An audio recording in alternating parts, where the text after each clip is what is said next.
Mexico for my anniversary, and obviously it was either that. And then when we get there, UW. So I'm surprised. No, horror games are something I always avoided as a kid. They were too scary. The ability to immerse yourself the way you do while playing a horror game is different. It's not the same thing as throwing on Friday the 13th or Goosebumps. When playing a horror game, you're actually in there. You can see, you can hear, you can interact, you're in control of the movement. Any more immersive and you just be a victim. But those days of peeing myself while playing the scary maze are over. I'm a man now. And now, I ain't scared of no purple dude, no hillbillies, and especially not no grandma. Today, ladies and gentlemen, same way we did for the horror and the action movies, we're gonna be going over horror games I can easily survive. And I'll be giving you guys my strategy, my game plan, my thought process, and of course, some of the ones that I can't. Oh, hello neighbor, bro. Imagine you witness your next door neighbor commit what looks like to be a murder, or at least a kidnapping. And after witnessing this, you, the main character, decide to go investigate his super elaborate home yourself. But while you're in there, you have to constantly avoid this man capturing you, or you might be the next victim.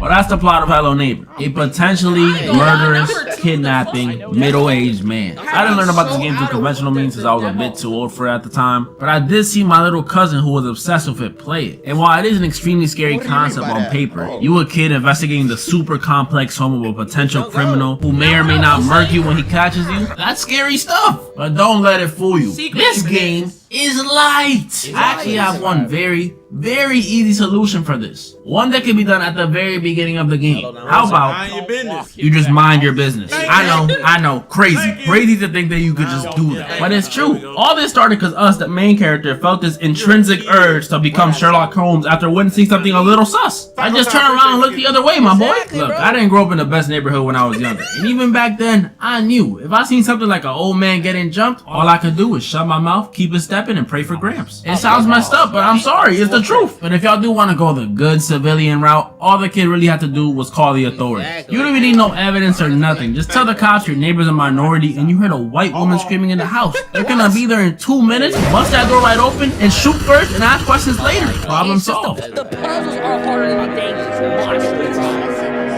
A lot of y'all probably already know this game, but if you don't, there's a horror game where you, the main character, are investigating a shutdown toy factory after the disappearance of a bunch of employees 10 years ago. And while in there, you discover you're not alone. There are these things, these entities, these toy monsters that come after you while you're trying to figure it all out. And I'm gonna keep it a buck. I'm probably not surviving. Not only are these things going after you, all bloodthirsty toy monsters, but all of them are clearly on something. I can see it in their eyes. Huggy Wuggy got them dilated pupils, probably on some LSD or blue crystal or something. Poppy's obviously coked out. Look at those blood vessels. And Mommy Longlegs, she might be off the same thing as Poppy. Either that or she has some severe BPD. And I mean severe. Because the way her mood switches from Mommy was just playing, come back. Yeah, she tweaking. Good. Okay, joke's over. Mommy doesn't like cheaters. Come back over here. Combo that with the prototype running around doing I don't know what. And in the third game, which I haven't played yet, they introduced hella new monsters, including a freaking cat. Not only did they get me already with my fear of dolls, but now they're using my allergies against it. Yeah, I'm finished. This game. Now, while this one may look like a simple indie horror game, no joke, it's actually one of the scariest ones you could play. The whole time you're paranoid, on edge, and just waiting for something to happen. If this is how girls feel while walking alone at night, I am so sorry, I'll cross the street next time. There's a Japanese horror game where you play as a female barista working in a Starbucks type coffee shop, and I've never worked in the food industry before, but from what I hear, it's horrible. A horror game in and of itself. You have the clothing shift, obviously, and on top of having an annoying supervisor, as the nights go on, you start noticing some weird stuff going on around the shop. Strange noises, items missing, strange people coming in, strange people staring at you from outside, until you eventually realize you're being stalked. Stalker alert. We got a stalker on our hands, ladies and gentlemen. Eventually coming face to face with them at the end. Boom, we got the lore. While this one may seem simple because it's just a regular human, no special abilities, at the most, maybe a knife, it's not. There are two things in this game that could cause me some trouble. One is, the girl we're playing as is clearly not in the best financial situations. She's B to the R to the O to the K to the E, a college student. That affects the first plan I had, which was to just quit your job. We quite literally can't afford to do that. I know how it feels to be living off mayo sandwiches and instant ramen, and I'm not putting this girl through that. So the next immediate counter I thought of was just tell your supervisor you want to switch shifts. You don't lose your job, you keep that bread coming in, in, and you stay away from all the creepy activities. That could work. That could work. If I knew how to speak Japanese. How would I even communicate? How? There's no subtitles in real life. Drawings, ASL, Morse code. How did I even get this job? Only things I know how to say in Japanese are what, stop, and domain expansion. So communication-wise, I'm cooked. Can't even call the cops. Meaning my only choice for the situation is to defend myself. So, here's the plan. We know the dude stalking us is seriously obsessed with us, judging by those notes he be leaving and the pictures he be taking. And as creepy as that may be, it can be used to our advantage. It don't seem like a regular shift. I'll be whipping up some coffee, some lattes, when in the corner of my eye, I'll see the stalker watching me through the glass. He'll probably be imagining doing some heinous things to me. I don't know. I don't stalk people often. But he won't know that I have him right where I want him. As he's staring at me through the glass, he'll notice in the corner of his eye a coffee I left on the table. And this wasn't no ordinary coffee. This was a coffee with my lipstick on it. He's a creep, so he immediately wouldn't be able to resist adding this precious item to his precious collection. So he walks into the shop swiftly, trying to get the cup before I can even notice while I'm dealing with some customers. But like I said earlier, I got him right where I want him. Before he could take another step, he hears it. Yamero! Yoichi Tenkai. Mugen no Guroku.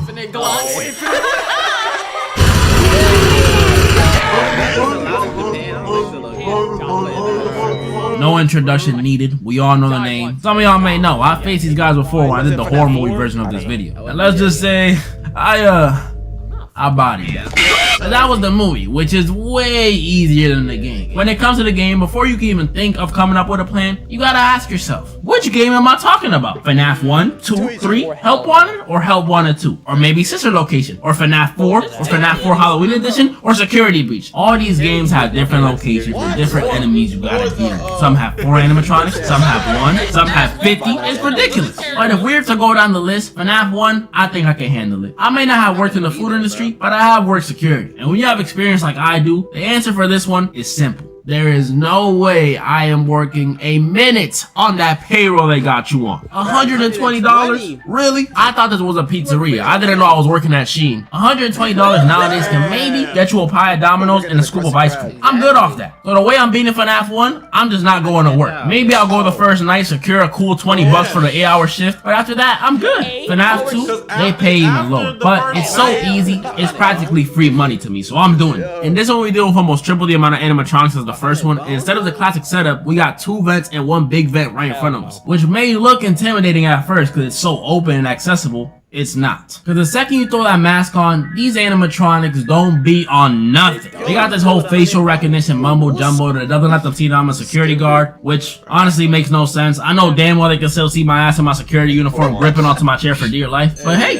if it works, it works. And the other 2 that can bypass the mask, all you gotta do is use the flashlight and just wind the music box on the camera. It's easy. If I just don't take off that mask, constantly hold the flashlight, and keep checking the cameras, I'm gonna be Gucci Kabuchi. But that's the first 2 doing it, which to me are the easier ones. But FNaF 3 though, this one is more difficult and completely different than the other 2. Instead of facing multiple animatronics, which may seem harder, I'm gonna be faced head to head with the main man himself, Springtrap. He's a cold, calculated serial killer in a gold bunny suit. And he's also the creator of the animatronics, or co-creator. The point is, the dude is smart. And it's just me and him in his rinky-dinky amusement park. What am I gonna do?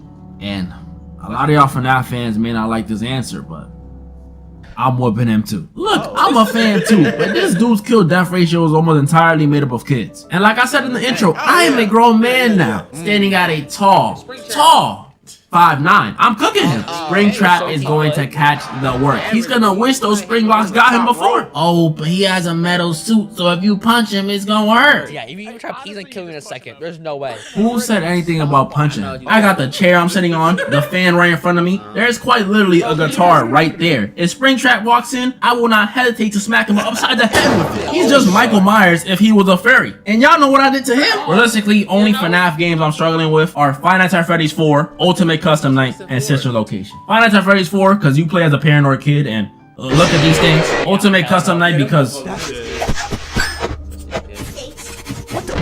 what is even happening? And Sister Location, bro, baby is 7'2". I am not dealing with that. And as for Security Breach, Ruin, and Help Wanted, I can't say for certain. I haven't played those yet, but I'm sure I'm about to end those too. As you guys can see though, just like the action and horror movies, there's only a few games that can really stand in my way. I mean, I'm still pretty much unbeatable. Let me know any parts you guys think I was wrong or right about, and let me know any more horror games you guys want me to go over for a part 2. I know I missed a lot. Also, let me know if you guys want me to play any of these horror games or any other horror games on a second channel. I'm thinking about making one in the future, but I don't know. I wouldn't want to make anyone jealous of my gaming skills, you know? Let me know for real. And moral of the story? This game is killing. Get your ass over! Hello gamer, just don't talk to me. We not doing that. Oh, until dawn.